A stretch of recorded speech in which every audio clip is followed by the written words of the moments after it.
रतन ने दिया को अपना दुश्मन समझकर उस पर बंदूक तान दी। तब दिया ने कहा, मैंने यह सब सिर्फ असली रतन का पता लगाने के लिए किया। फिर दिया खड़ी हुई और रतन को प्रणाम करके बोली, अगर मैं आपको मारना चाहती तो कब की मार चुकी होती। इस बात से अब रतन को भी दिया पर भरोसा हो गया। लेकिन जब रतन ने गाड़ी चलाने की बात की तो दिया ने सख्ती से मना करते हुए कहा, आपको सुरक्षित घर तक ले जाने की जिम्मेदारी मुझ पर है, इसलिए मैं आपको गाड़ी नहीं चलाने दे सकती। यह सुनकर रतन ने तुरंत दिया के हाथ रस्सी से बांध दी, लेकिन फिर भी दिया की जुबान बंद होने का नाम ही नहीं ले रही, जिससे रतन परेशान हो चुका था। उसने दिया के मुंह पर टेप चिपका दिया। इधर जब रतन की छोटी काकी को पता चला कि रतन घर लौट रहा है तो उसने तुरंत रतन और दिया के पीछे अपने गुंडे लगा दिए। लेकिन जितनी शैतान वो थी, उसका बेटा उतना ही मासूम था। वह अपनी माँ के असली चेहरे को कभी नहीं पहचान पाया। इधर रतन और दिया के पीछे गुंडे पड़ गए। दिया ने उन्हें देखते ही अपने हाथ खोल लिए और गाड़ी की रफ्तार बढ़ा दी। रतन को कुछ समझ नहीं आ रहा था कि यह सब क्या हो रहा है। तभी उनकी गाड़ी एक गड्ढे में धंस गई। दिया तुरंत गाड़ी से उतरकर रतन को साथ लेकर वहाँ से भागने लगी। गुंडे भी उनके पीछे दौड़ते हुए गोलियां चलाने लगे। तभी रतन और दिया एक झाड़ी में छिपकर बैठ गए। बाहर गुंडे उन्हें ढूंढने लगे। थोड़ी देर बाद जब बाहर का माहौल शांत हुआ तो दिया बाहर आई और रतन से बोली, जब तक मैं वापस नहीं आ जाती आप यहाँ से नहीं निकलेंगे।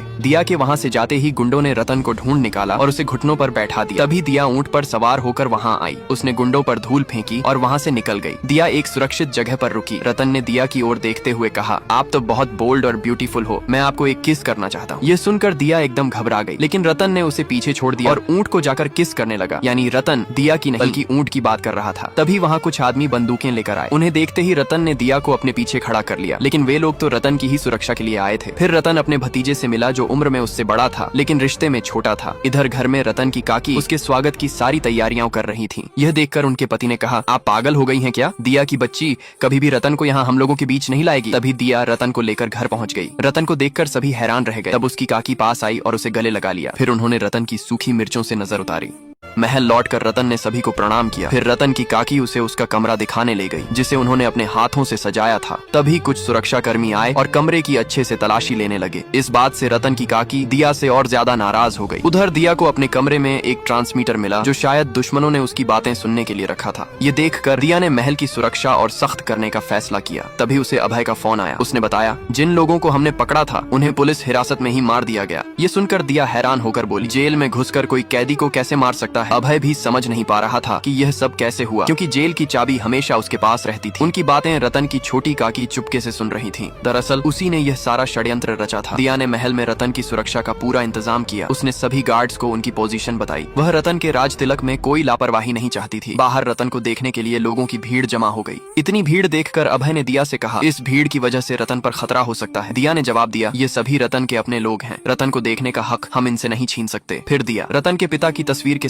रतन अपने राज तिलक समारोह के लिए तैयार हो रहा था, पर उससे पजामे का नाड़ा तक नहीं बंध रहा था। तब दिया ने उसे वीडियो कॉल पर नाड़ा बांधना सिखाया। दिया की खूबसूरती देखकर रतन ने कहा, आप इस दुनिया की सबसे सुंदर लड़की हैं। इधर जब रतन की काकी ने अभय को पीछे से देखा तो उन्हें लगा कि यह रतन है, लेकिन पास जाकर पता चला कि यह रतन नहीं अभय है। उसे ऐसे कपड़ों में देखकर रतन की काकी हैरान रह गई। तभी वहाँ रतन आया। रतन को देखकर उसकी भाभी अंदर ही अंदर जल रही थी। दरअसल वह हमेशा से इस राजगद्दी पर अपने बेटे अभय को बैठा हुआ देखना चाहती थी। उत्सव की सारी तैयारियां हो चुकी थी। सभी रतन की जय जयकार करने लगे, जिससे रतन के काका का चेहरा मुरझा सा गया। जब अभय ने यह देखा तो उसे कुछ गड़बड़ लगी। इधर दिया की देख रेख में रतन को सिंहासन पर बैठाया गया और उसकी शाही तलवार उसके पास लाई गई। तभी रतन के काका ने उसकी जय जयकार करते हुए कहा, मुझे आपसे कुछ उपहार चाहिए, यदि आप दे सकें तो। रतन ने वचन दिया, बोलिए आपको क्या चाहिए, मैं वह देने के लिए तैयार हूँ। मौका देखते ही रतन के काका ने उससे शाही तलवार मांगी। दिया ने इशारे से रतन को मना किया, पर रतन ने बेझिझक अपनी तलवार उन्हें सौंप दी। ये देखकर दिया ने विरोध करते हुए कहा, यह तलवार राजा साहब ने मुझे सौंपी थी। शाही तलवार निकालकर दिया ने छोटे ठाकुर को चुनौती दी, अगर आपको यह असली तलवार चाहिए तो पहले मुझे हराना होगा। छोटे ठाकुर ने चुनौती स्वीकार कर ली। फिर दिया और उसके बीच लड़ाई शुरू हुई। लड़ाई के दौरान दिया ने बताया, इस तलवार के लिए न जाने कितने वीरों ने अपना बलिदान दिया, पर इसे किसी का नहीं होने दिया।